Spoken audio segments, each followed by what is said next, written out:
Sahabat, dunia yang terbatas akan melahirkan bahasa yang terbatas pula.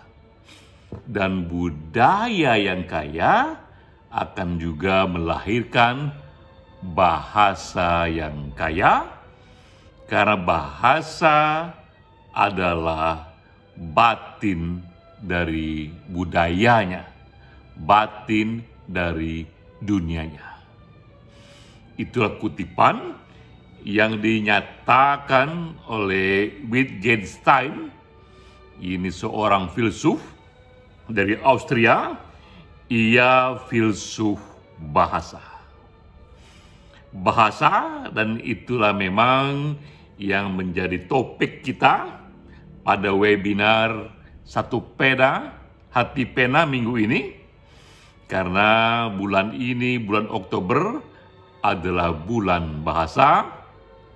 Sengaja kita mengajak para wanita, ibu-ibu dari Aceh sampai Papua untuk merayakannya dengan membacakan puisi, tidak hanya dalam bahasa Indonesia, namun juga dalam bahasa daerahnya masing-masing, mulai dari bahasa daerah Aceh sampai bahasa daerah Papua.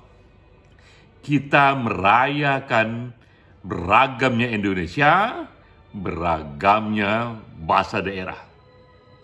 Walau kita ikrarkan di bulan Oktober ini, Sumpah Pemuda, 28 Oktober 1928, sekian puluh tahun yang lalu, kita katakan satu bahasa Indonesia, namun juga kita biarkan tumbuh begitu banyak bahasa daerah. Tapi tahukah kita bahwa setiap 15 hari satu bahasa daerah di Indonesia akan punah? Satu bahasa daerah akan punah dalam setiap 15 hari. Itulah data yang kita peroleh dari UNESCO. Mengapa secepat itu bahasa daerah punah? Sebelum menjawab ini, saya sampaikan dulu data makro.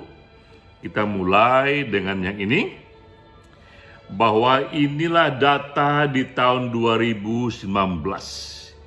Indonesia memiliki begitu banyak bahasa daerah, ada 801 bahasa daerah yang kita punya, sehingga dunia mencatat Indonesia bersama Papua Nugini dianggap inilah dua negara yang paling banyak punya bahasa daerah.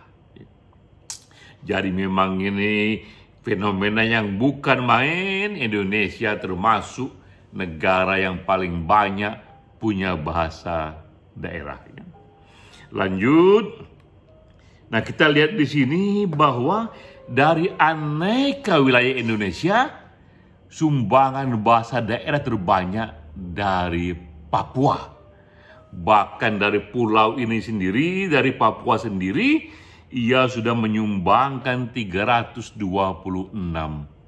bahasa daerah. Begitu beragamnya suku-suku di Papua, dan setiap suku memiliki satu identitas dan spesifikasi bahasa sendiri. Nah, di dunia, untuk ukuran yang lebih makro lagi, ada 7.000 bahasa. Namun sekali lagi inilah prediksi dari ahli bahasa bahwa dalam 100 tahun dari sekarang kita hanya akan memiliki 100 bahasa saja. Jadi kira-kira dalam 100 tahun dari sekarang, apalagi yang lebih dari sana, 90% bahasa yang kita kenal ini akan punah. Akan punah. Ya. Apa yang terjadi? Ya? Apa penyebabnya? Ini beberapa analisa. Tadi sesuai dengan yang dikatakan oleh Wittgenstein, bahwa bahasa itu adalah cermin dari budayanya. Jika budaya itu budaya yang sangat maju ilmu pengetahuannya, ia akan punya banyak sekali kosakata ilmu pengetahuan. Jika budaya itu kuat sekali pertumbuhan ekonominya, kompleks sekali pertumbuhan ekonominya, ia pun akan punya banyak sekali kosakata soal ekonomi. Sebaliknya, jika dalam komunitas itu, dalam budaya itu, kosong dari perkembangan ilmu pengetahuan, miskin pula ia dengan kata-kata yang mencerminkan nuansa-nuansa baru dalam ilmu pengetahuan. Itulah sebabnya dikatakan di sini, komunitas yang ekonomi dan pengetahuannya tak tumbuh, maka dengan sendirinya bahasanya akan ditinggalkan.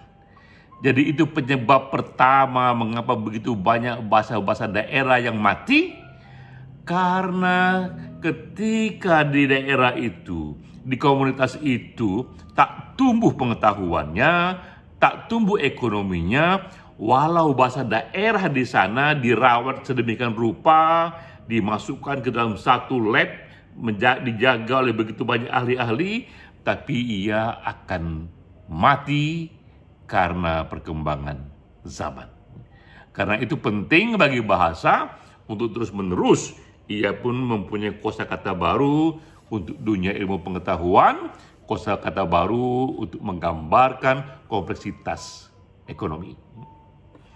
Kedua, yang juga membuat banyaknya bahasa itu mati, karena globalisasi juga memerlukan bahasa yang bisa dipahami bersama.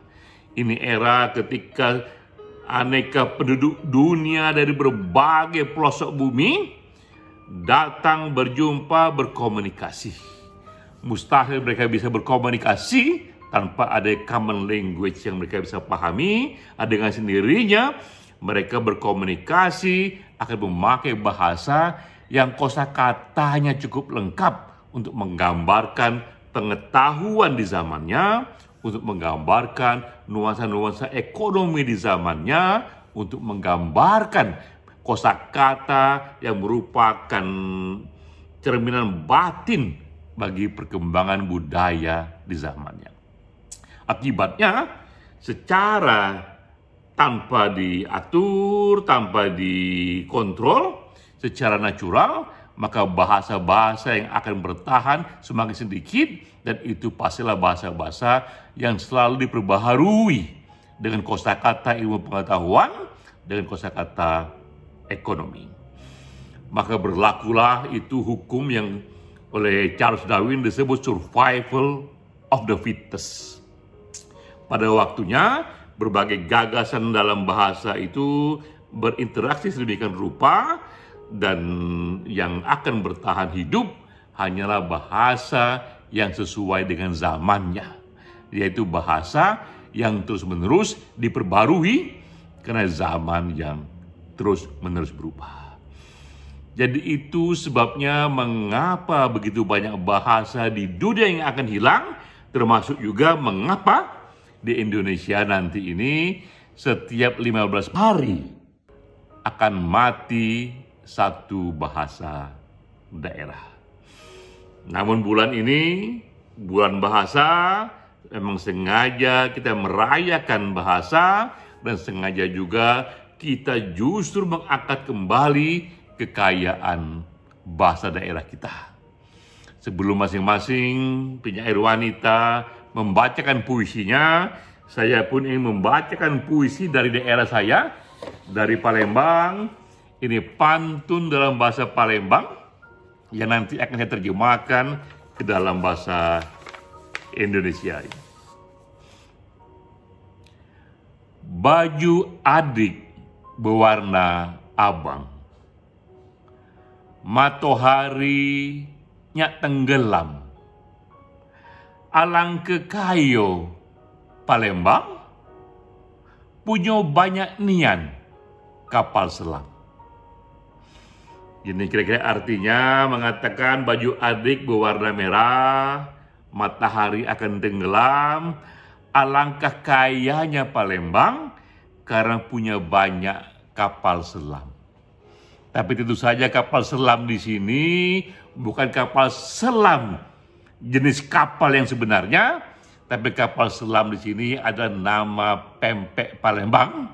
Jadi Pempek Palembang itu ada namanya Adaan, ada namanya Pempek Panggang, termasuk juga Pempek Kapal Selam. Karena itulah menjadi satu komedi di kalangan teman-teman di Palembang bahwa betapa Palembang ini sangat kaya sekali karena banyak kapal selamnya. Dengan kata lain, ini banyak pempek kapal selamnya. Demikianlah keindahan bahasa daerah kita yang beragam sekali. Sekali lagi dari satu pena, kita ucapkan selamat merayakan bulan bahasa. Salam.